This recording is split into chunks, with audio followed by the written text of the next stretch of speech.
건복 목사의 아침 묵상 2023년 12월 24일 주일 아침입니다.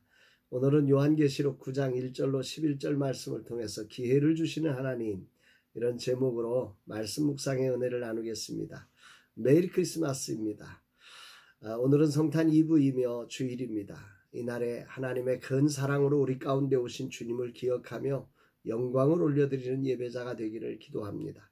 하나님의 사랑을 외면한 백성들을 향해 침묵하시던 하나님께서 언약을 기억하시고 당신의 아들을 가장 낮은 곳에 보내셔서 그 누구도 구원에서 예외가 되지 않게 하신 그 사랑을 찬양하고 영광을 올려드립니다. 할렐루야입니다. 이날 주님 어떤 말씀으로 인도하실까? 본문에는 5번째 나팔을 불 때의 사건을 기록하고 있습니다. 1절로 3절, 5번째 천사가 나팔을 불매 내가 보니 하늘에서 땅에 떨어진 별 하나가 있는데 그가 무저갱의 열쇠를 받았더라. 그가 무저갱을 여니 그 구멍에서 큰 화덕의 연기 같은 연기가 올라오매 해와 공기와 그 구멍의 연기로 말미암아 어두워지며 또 황충의 연기 가운데로부터 땅 위에 나오매 그들이 땅에 있는 전갈의 권세와 같은 권세를 받았더라. 우리가 앞에서 이제 네 번째 그 나팔이 불려질 때 화화화 이제 불려지고 나서 화화화가 있다. 그 앞으로 임할 그 재앙이 너무 극심하기 때문에 화화화가 있다고 선포되었던 그 나팔 재앙 이제 3가지가 시작되고 있는데 그 중에 첫 번째 재앙이 시작된 거죠. 요한은 이것을 보고서 이렇게 말을 합니다. 하늘에서 떨어진 별 하나가 무저갱의 열쇠를 천사로부터 받아서 무저갱을 열어 제치는 거죠. 그때 큰 연기가 올라오고 그래서 해와 공기가 어두워졌고 그 연기 사이로 그런데 황충이 나와서 이 메뚜기인 거죠. 메뚜기가 나와 전갈의 권세와 같은 권세를 받았다. 이 이제 오늘 말씀의 요약입니다. 황충의 모습을 이 메시지 성경은 전갈의 독을 품은 메뚜기다 이렇게 표현을 했어요. 그들에게 이제 이 그 전갈의 독을 품은 이 메뚜기에게 그 천사를 통해서 명령이 주어지는 거죠. 중요하게 보셔야 될 것은 이 모든 이 재앙이 사단이 하는 재앙이 아니라 하나님의 명령 속에 제한된 범위 안에서 이루어지고 있다는 사실을 우리가 주목해서 보면서 이 말씀을 보아야 합니다. 4절 5절 보면 그들에게 이르되 땅의 풀이나 푸른 것이나 각종 수목을 해하지 말고 오직 이마에 하나님의 인침을 받지 아니한 사람들만 해하라 하시더라.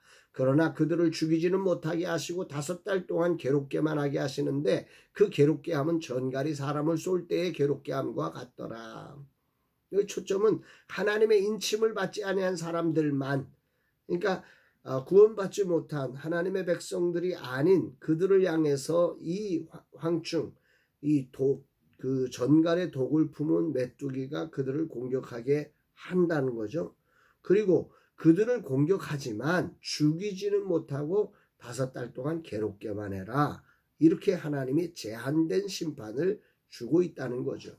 무저갱에 있던 황충을 끌어올려서 5번째 나팔의 재앙을 실현하시면서 하나님은 이렇게 제한된 범위 안에서 이들이 재앙을 이 땅에 지어진 땅에 속한 사람들을 고통케 하는 일을 하게 하고 있다. 이게 중요한 건 고통이 심해 죽기를 구해도 죽을 수 없는 5달의 시간들을 허락했다는 거죠. 이들 황충을 이렇게 10절에 보면 정리를 하는데 또 전갈과 같은 꼬리와 쏘는 살이 있어 그 꼬리에는 5달 동안 사람들을 해하는 권세가 있더라. 이들에게는 권세를 받았는데 5달 동안이라는 시간적 범주 그리고 인침을 받지 않은 자들을 향해서만 하는 그런 제한된 범위의 재앙이었습니다. 여기 5달 동안 사람들을 해하는 권세를 메시지 성경은 이렇게 표현합니다. 그들은 그 꼬리로 5달 동안 인류를 괴롭히라는 명령을 받았습니다. 인류를 괴롭히라는 하나님의 명령 속에서 이들이 이 일을 진행하고 있다는 사실이 우리가 주목해 봐야 될 내용이죠.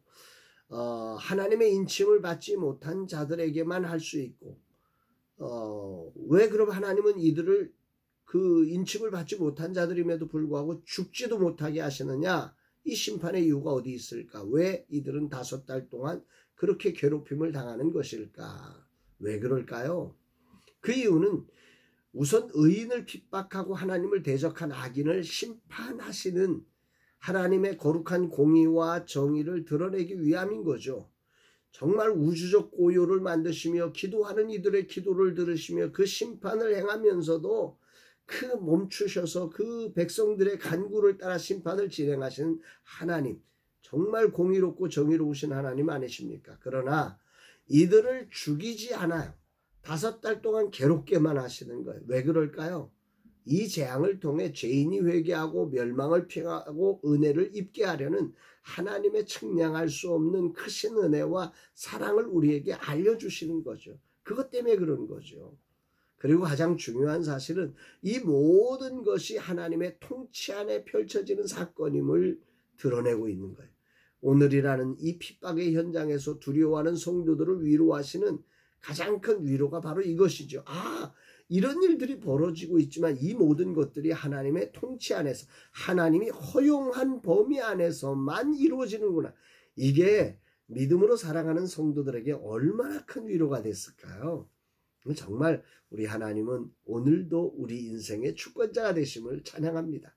성탄 이브이며 거룩한 주일인 오늘 마지막 시대를 살아가는 나에게 주님은 뭘 말씀하시는 걸까? 분명 마지막 시대 왕충은 우리가 생각하는 모습과 많이 다를 것입니다. 왜냐하면 2000년 전의 문화로 기록되어져 있기 때문에 그렇습니다. 그러나 중요한 것은 사람의 얼굴, 여자의 머리카락, 사자의 이빨, 철로 된 가슴 보호막, 전갈의 독을 가진 꼬리, 참으로 이상한 모습을 한 메뚜기가 등장하는데 우리는 이것을 생각해보면 지금 인공지능으로 탑재된 로봇들이 막 나오는데 충분히 그렇게 만들어질 가능성이 있구나. 이런 말도 안 되는 모양새가 나올 수도 있구나. 기능만 모아진다면 정말 어떤 목적을 향해서 기능을 답제하다 보면 이런 말도 안 되는 모양새가 만들어질 수 있겠다라고 하는 것을 생각해 볼 수 있습니다. 다시 말하면 마지막이 가까워오고 있다는 사실, 이 재앙의 날이 그리 멀지 않은 시대에 왔다는 것을 우리는 느낄 수 있는 시대라는 거죠. 요한을 통해 하나님은 뭘 말씀하시는 걸까? 마지막 때가 가까웠다는 사실, 이 사실을 기억하며 우리의 믿음을 굳게 하고 시대를 분별하며 살아가라고 하는 거죠. 하나님의 인침 즉 믿음의 구원을 빼앗기지 않도록 정말 깨어 있어야 하는 거죠.